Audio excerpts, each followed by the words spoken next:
Good afternoon, everybody. In a moment, I'll hand over to the Director General of Health to give an update on the case investigations around our most recent community cases. I am very pleased to report that there are no new cases detected in the community or in our managed isolation facilities from the test results that were processed overnight. Once the Director General has given the daily update, I'm going to give you a bit more of an update on what's happening at the Pullman Managed Isolation Facility and then a few other points from me about the decision-making process moving forward, and then we'll open up for questions. Dr Bloomfield. Thank you, Minister. Kia ora koutou katoa.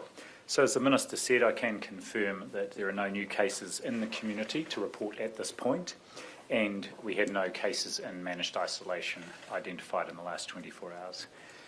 Before I move to the Auckland February cases, I do not want to note that we are also formally recording the sad death of a patient with COVID-19 at North Shore Hospital, which we first announced on Saturday the 13th of February. This death has now been included in our official COVID-related death numbers. And so a total of 26 people have now died with COVID-19 in New Zealand. I continue to offer my deepest sympathy to all those affected by COVID-19 and request the privacy of this family and others who knew this person is respected. Now, for an update on the Auckland February cases. The 3 positive cases remain in quarantine at the Auckland Quarantine Facility, and their household contact is under supervision isolating at home. Our intensive investigation around the potential source of transmission for all 3 cases continues. We have a number of scenarios we are pursuing. Now, as I've said before, it's important we don't jump to any premature conclusions about the source of these cases.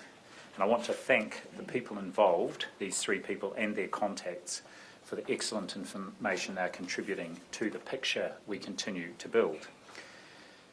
These cases have resulted in a testing surge, and from the 5,818 tests processed nationally yesterday, and which we are reporting on at this point, it's encouraging, very encouraging again. There have been no positive results, and I should say that those test results were up to around midday today. We had no further positive results.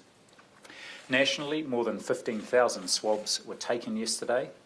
The results from those tests will continue to be processed over the next 24 to 48 hours, and they will help to inform our actions and, of course, our advice. Just a regional breakdown on those figures. Across the Auckland region, over 10,500 swabs taken yesterday, and there's been additional capacity added to the existing clinics with pop-ups today open at Takanini, Botany and Papatoetoe. As at 11:15 this morning, a further 1,454 swabs had been taken across Auckland. I do want to thank the hard-working staff at these facilities, and as an additional safety precaution, there is a number of infection prevention control processes in place around queues with queue management for the number of people who are turning out. And I do want to also thank general practices and other clinics across Auckland and indeed across the country that have continued to undertake swabbing. Elsewhere yesterday, Taranaki reported 450 swabs, Waikato 750, and there were 260 in Northland. One crucial but sometimes overlooked piece of work is our ongoing cooperation with ESR around wastewater testing in places of interest in Auckland. Now, ESR started this in the middle of last year, and they have continued to refine their methodology. Wastewater testing can detect even a single person who may be shedding the COVID-19 virus. Such testing has got increasingly sensitive and will help to detect any potential infection in the community. The more we sample, the more likely we would pick up something if it was there. And we have initiated daily wastewater testing, which was already underway in Auckland. We have initiated that this week in New Plymouth and in Hamilton.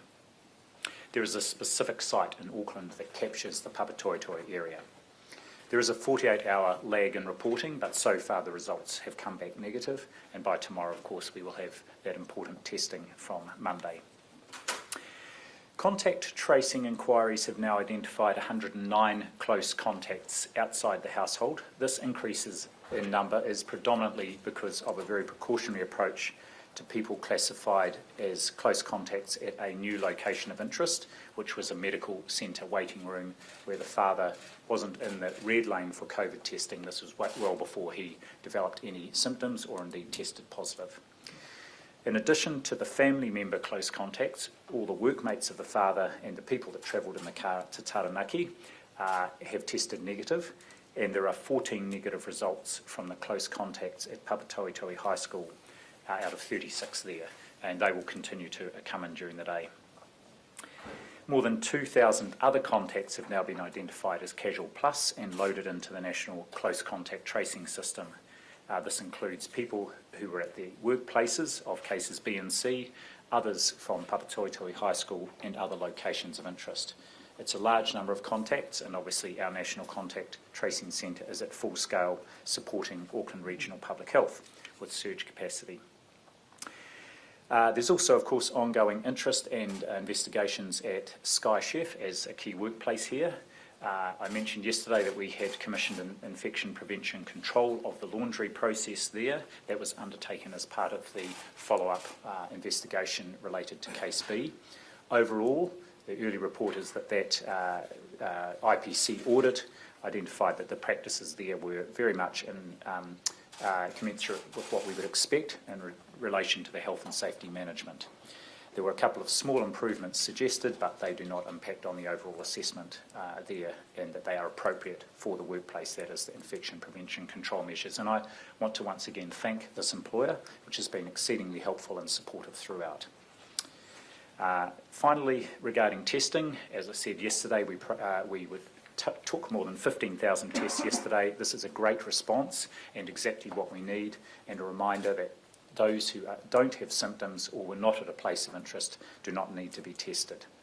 Anyone who has been tested because they were at a place of interest and has returned a negative test is now able to go about their daily lives, but of course be aware of symptoms, and if you do develop those, please isolate and seek a test. If you want to find out where to get a test, the very best place is the HealthPoint website. That's healthpoint.co.nz. It has up-to-date information on more than 1,100 testing sites right across the motu, including most GPs.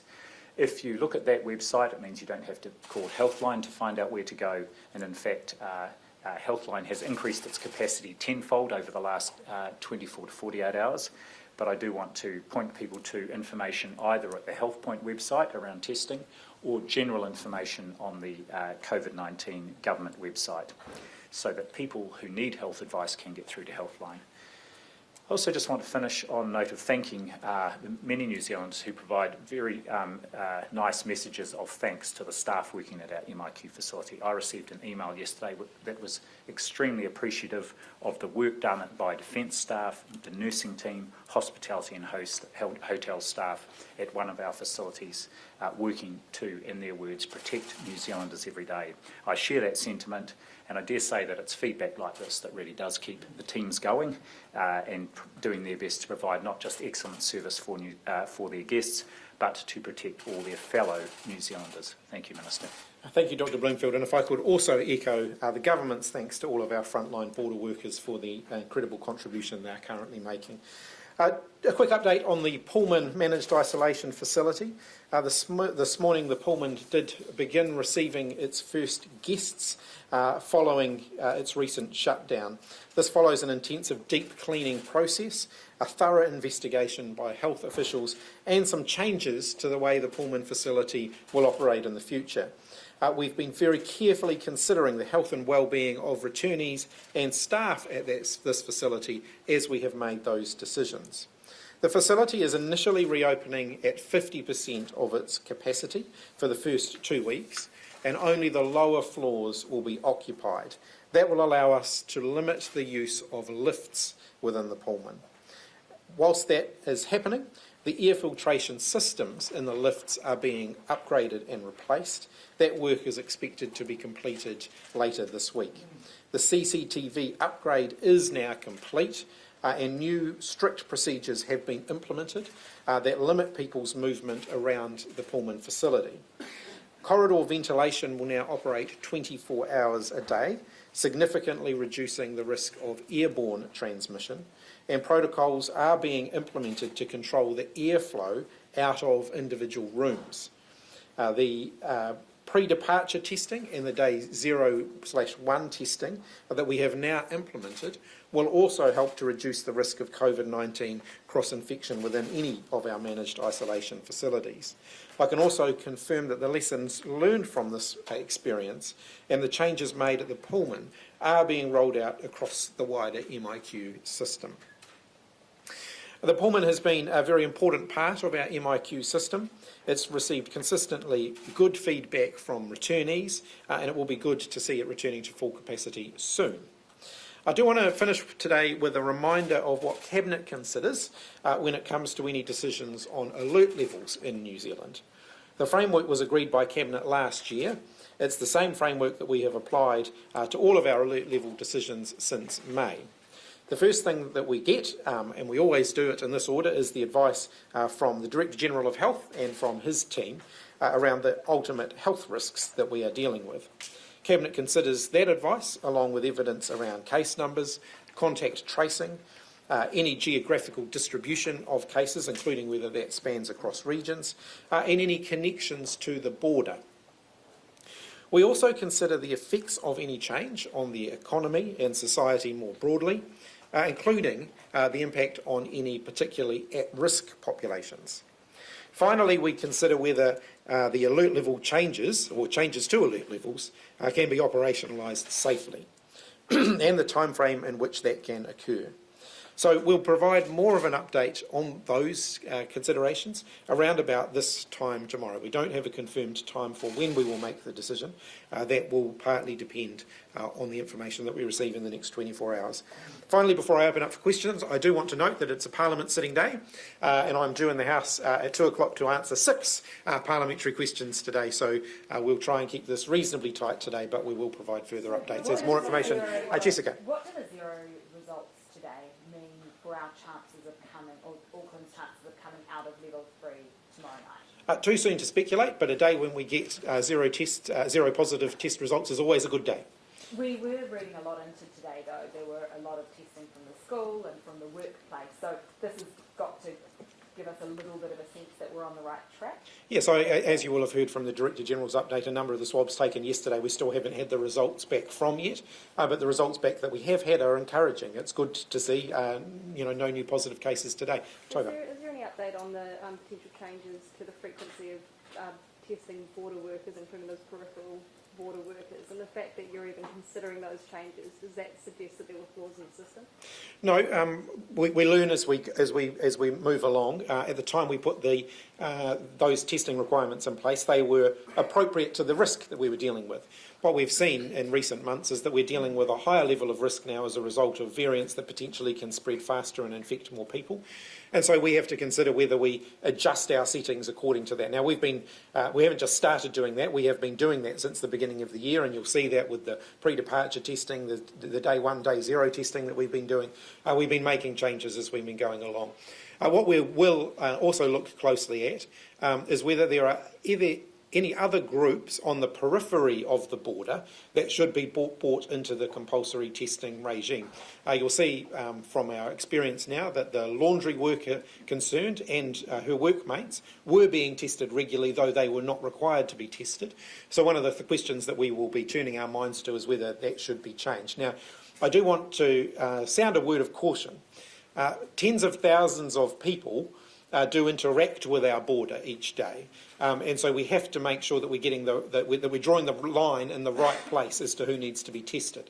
So if you consider the port, for example, goods flow across the port all of the time. Similarly, freight flows through our airport all of the time. Not everybody who is involved in that process is going to be at risk. So we have to always look at how we can continue to refine that. Saliva testing companies say that claims about saliva tests not being as good as nasal swabs are incorrect. What's the evidence that you have, and perhaps this is for Dr. Bloomfield as well, about saliva tests that make you concerned and reluctant to use that type of test more widely? I'll make a quick comment and then I'll ask Dr. Bloomfield to comment on the science. One of the things we do know about saliva testing is that it still requires the same resourcing to process those test results as our PCR tests, but the overall confidence in each individual test result is lower than with PCR. PCR is still around the world regarded as the gold standard test.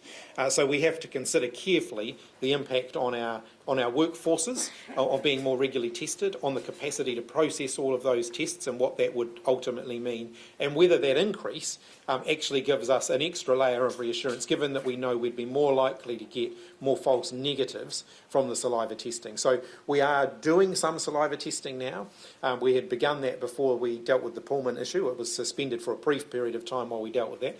That has resumed now. We're obviously looking very closely at what we learn from that sort of early stage rollout of saliva testing as to whether we want to expand that further. So that's still in its early stages. I'm not going to rule out expanding saliva testing. It would be as an addition to our existing testing regime, not as an alternative to it. But I'll ask the Director General to comment on the science and the validity of the test results. Just two additional comments. First, I wouldn't say we're reluctant to use it. As the Minister said, we are actually trialling it in a number of our quarantine facilities around the country. I think the second point here is the data we have been, first of all, not all saliva tests are the same, so some are better than others. The data we've presented on the one that there is a company wanting to use here in New Zealand is from North America. We would need to validate that in the New Zealand setting, just as we did with PCR testing at the outset, and that's what we want to do.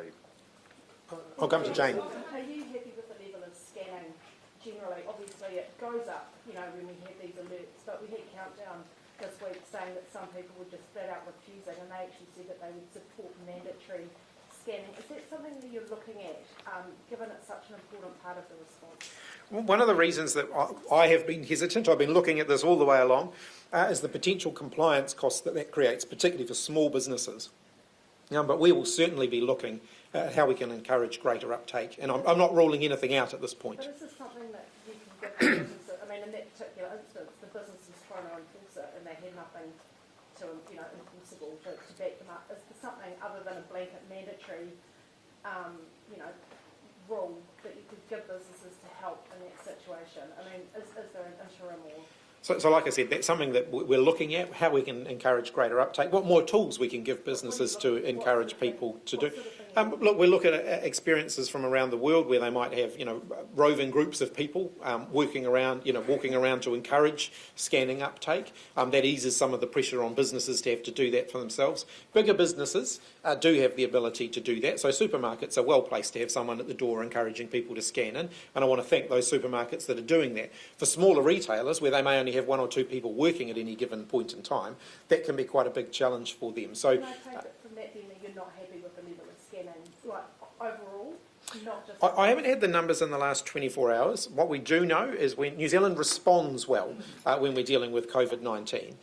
We don't necessarily prepare well. So when we're in a position where people are feeling comfortable, they're not always good at taking those precautionary measures. But when we ask New Zealanders to ramp up because we're responding to something, Kiwis are pretty responsive to that. Now, I imagine that we will see quite a significant spike in our scanning numbers and then it will tail off again as the risk decreases. So the key thing, as we get the numbers up again, which I'm sure we will in the next sort of 48 hours or so, we want to keep them up there, and so we'll be looking at what we can build into the system going forward.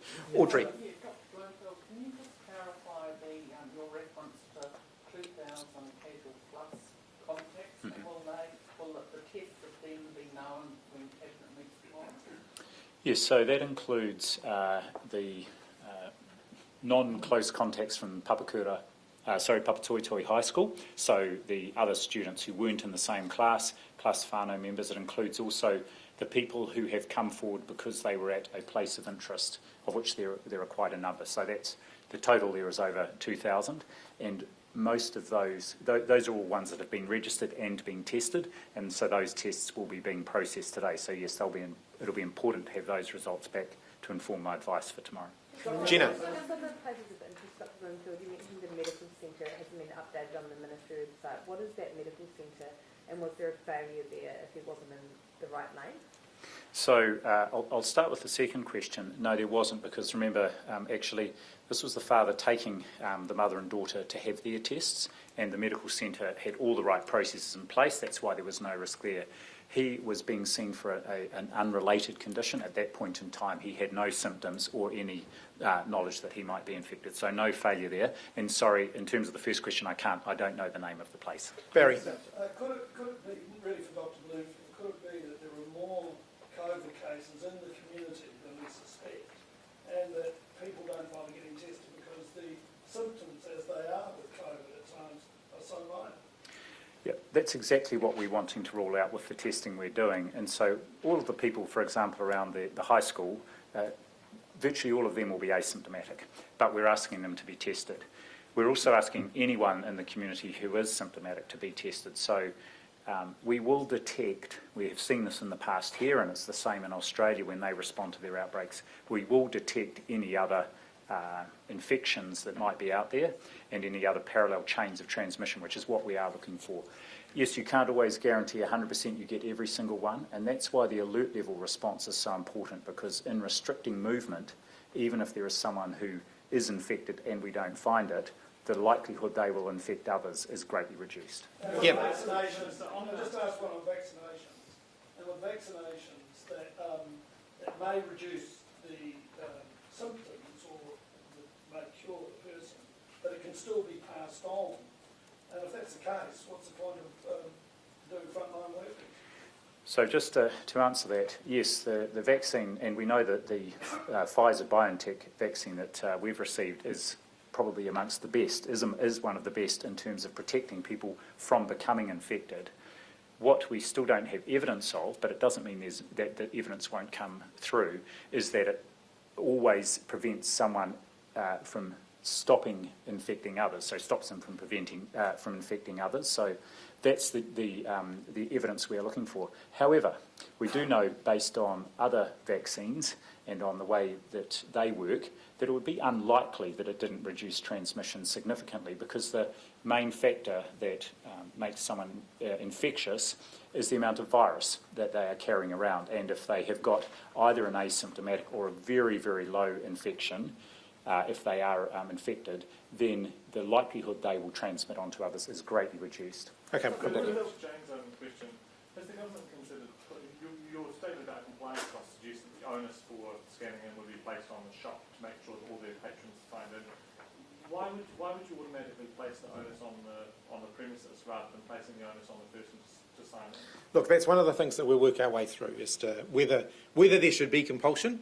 We have stopped short of that up until now, but that is certainly something that I wouldn't take that off the table at this point. But I want to get some more advice on that. I obviously need to, that would be a big decision, so that's something that the Cabinet would want to consider before we make any further decisions on that. Dr. Bloomfield, could you give us an update about the family themselves, what sort of condition they're in, what sort of treatment that they're receiving at the moment? Yeah, just the latest information I have is that they are being looked after well, of course, at the quarantine facility in Auckland. They're not requiring any higher level of care, and I really hope that they are recovering very quickly. And what's the significance of the daughter potentially developing symptoms first? Well, that's exactly one of the things we are trying to get to the bottom of, because whilst the mother here worked in the Auckland airport precinct, we shouldn't jump to the conclusion that that's automatically jump to the conclusion that's the root of infection, and especially because the daughter's symptoms seem to have preceded the mother's, we need to rule out that she was the index case, in which case in particular that testing at the high school is really important, and it's pleasing to see all those results so far negative. Yeah.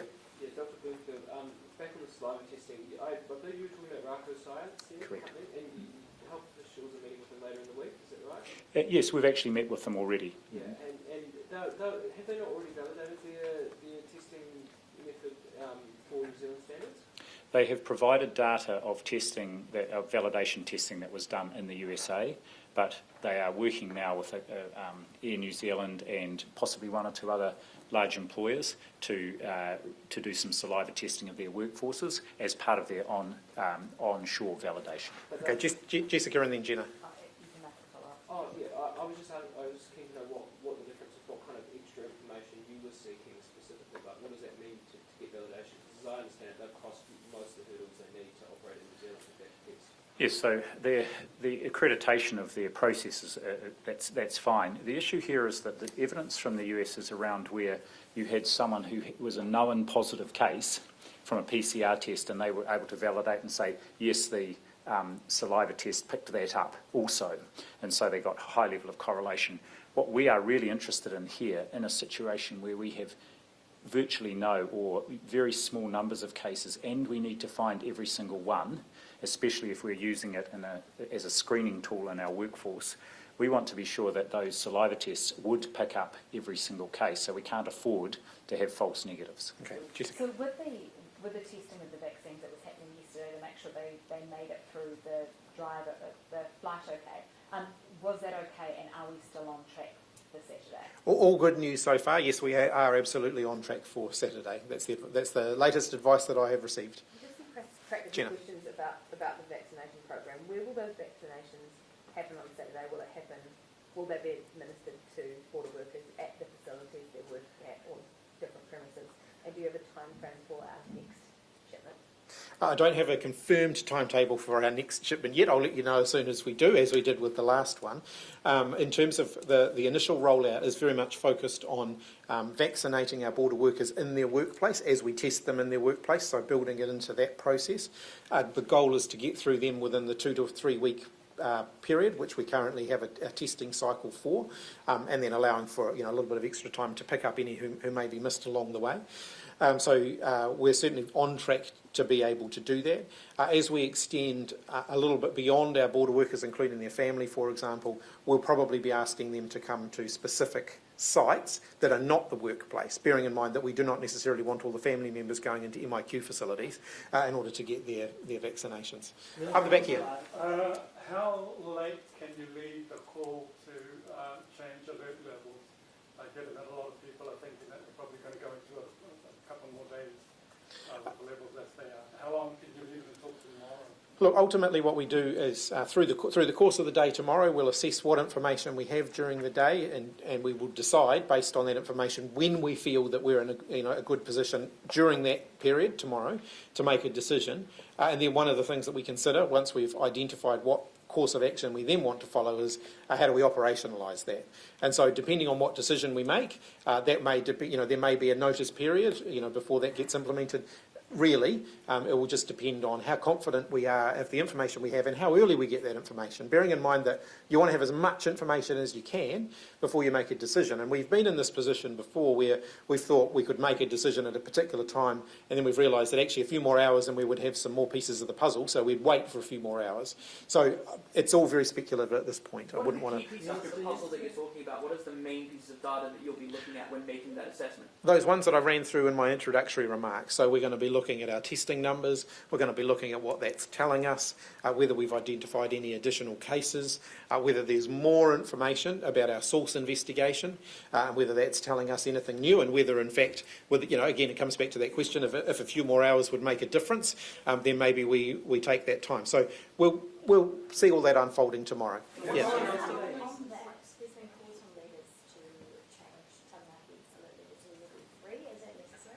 At this point, the advice that we've had from the Director General and from his team is that we're all quite confident in the alert level settings that we have, and we're reviewing them every day. So we're reviewing them regularly, and at the moment we're still at alert level 2 for the rest of the country. Come over here. Of the 109 close contacts, how many have returned negative results? I'll get the Director General to... So what I can say is that there were all of the closest family and friends contacts have all returned negative results. I gave the figure earlier on about the classroom and teacher contacts from the school, and there is a number of negative results that have come in from the wider group. I think I've got the number here and I can provide it to you at the end. Yeah. You mentioned earlier that we still need to rule out that the daughter was the index case. Could that be the difference tomorrow in advising the government on whether or not we move the levels or whether we don't? We may not get to the bottom of that, and that won't be critical in terms of our advice. The two key things are, has there been any onward infection from these cases, and is there any parallel infection in the community, parallel chains of transmission, or earlier infections that we've identified. So the testing really is the fundamental thing here. Okay, over there. Identifying that on the transmission, you noted that 14 of 36 of the classroom contacts have returned negative results. Is there enough priority on specifically getting those prioritized and tested, those 36 contacts? And yesterday it was 33, so just curious what the 3 extra people are. So I can't tell you what the 3 extra people are. It would have just been further inquiries to identify, and they would have identified perhaps another school teacher or someone else. Yes, the tests for the close contacts are prioritised for both swabbing and for processing in the laboratory. Okay, we are going to have to wrap up shortly, so I'll do a couple more questions though. Yep. Any update on the genome sequencing, and how likely do you think it is that there will be an international match? So ESR is continuing to look at all the B117s since really December, and seeing if there is not just a possible genomic match, but if the time difference or that there's a possible epidemiological link, and Auckland Regional Public Health is working closely with them on that. The genomic link internationally is still a possibility. We do know that there is quite a bit of the B117 around the globe that's been characterised. Interestingly, there is the variant they have is one that's quite common in a range of countries around the world. So it's the B117 is a new variant and seems to be mutating quite slowly. And there has been something they've called a starburst event, where there is a number of people in a range of countries that have got the same variant, that they were all probably exposed at some point in time or very close to each other. And so it's very worthwhile us and ESR looking at that international database to rule out whether there's a link to one of our existing genomes we have here, or whether it might help confirm that there's been another introduction that we're not aware of. We'll come over here. Māori organisations in South Auckland say that they're working beyond what they're resourced for in terms of food and even testing. What supports are available for these? Their marae, for example. The Ministry of Social Development is working with them at the moment to identify what additional support they need and to make sure that they get it. I do want to just pick up on that theme though. When we're responding to an event like this, I think a lot of organisations find themselves pushed to their absolute limit, particularly those working in the health sector. And so I want to thank them for for working around the clock, as many are at the moment, to meet that need. And that extends to organisations who are helping those in need as well. So a particular thank you to them. I'll let you. These Māori leaders also met with the DHB yesterday in Auckland and said that they're concerned that there's no actual plan to roll out targeted vaccines for Māori. Is there a plan? So the plan that we have around our vaccine rollout is one that's based on risk, and Māori are disproportionately represented in those groups who will receive the vaccine early. So there is a high representation of Māori in those groups because they are in that higher risk category. So we're working very closely with Māori health organisations to make sure that they are ready to help us gear up to deliver those vaccines. Yeah. Do you know? Yesterday the Prime Minister indicated there was an opportunity cost to additional testing. What's the maximum number of tests you can do in 24 hours, and do you need to scale that up? Look, it's not just about the lab capacity to process it, it's also about having the nursing workforce to be able to take the tests and so on. So I haven't got a particular number because that will vary, but what you will see, and you'll see this from your own media coverage, in fact, that the number of people willing to work in these roles is limited. We're actively recruiting all of the time, but in our MIQ facilities, for example, there's a limited number of people willing to do that work, and that is one of the constraints that we're dealing with. So, look, we're always looking for how we can expand our testing capacity. Our lab capacity has increased exponentially, and then so really the challenge at this point for additional testing, whether it's PCR or saliva testing, is that earlier part, getting the swabs to the lab. I'm really going to have to finish up shortly, but I'll let Jenna, and then I'll do a couple more, and then we are going to have to finish. Jenna. Can you just explain the reticence to do compulsory scanning, because you have mandated businesses to into compliance roles for instance, masks, and hospitality outlets had to have contact registers. Like I said, we haven't ruled that out at this point. We are considering further how we can ensure that the QR codes are operating as the useful tool that they can be.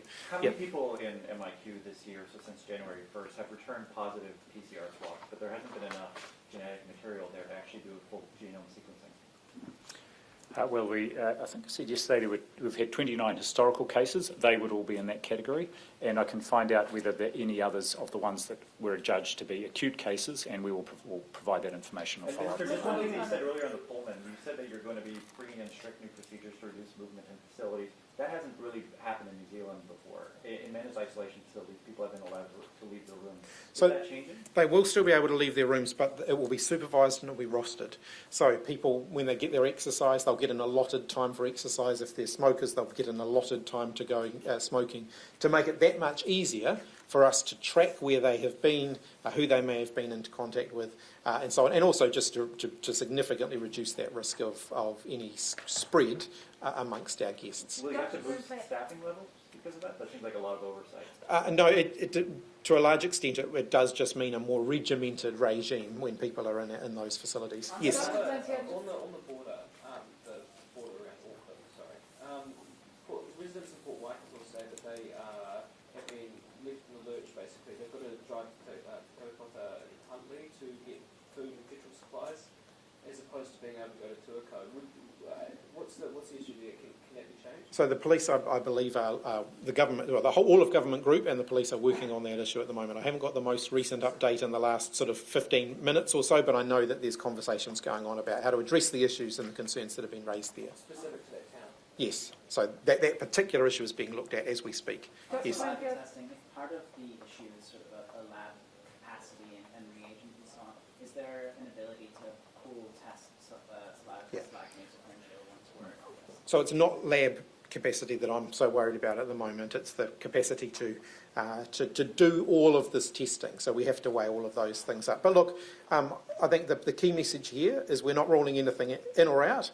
We're always looking at how we can continue to strengthen our testing regime to give us that much more reassurance. Jessica, you can have the last question. Dr. Bloomfield, on the new Plymouth, there have still been lots of reports of long waits today, even with the extra resources. Are you looking at pumping more resources in there, and is help on the way for those people queuing up? Well, we're certainly in contact with the DHB there. I know they had put in quite a lot of additional capacity, and we'll keep in contact with them during the day to see if they need additional people. So you will send in more if they need it? Indeed.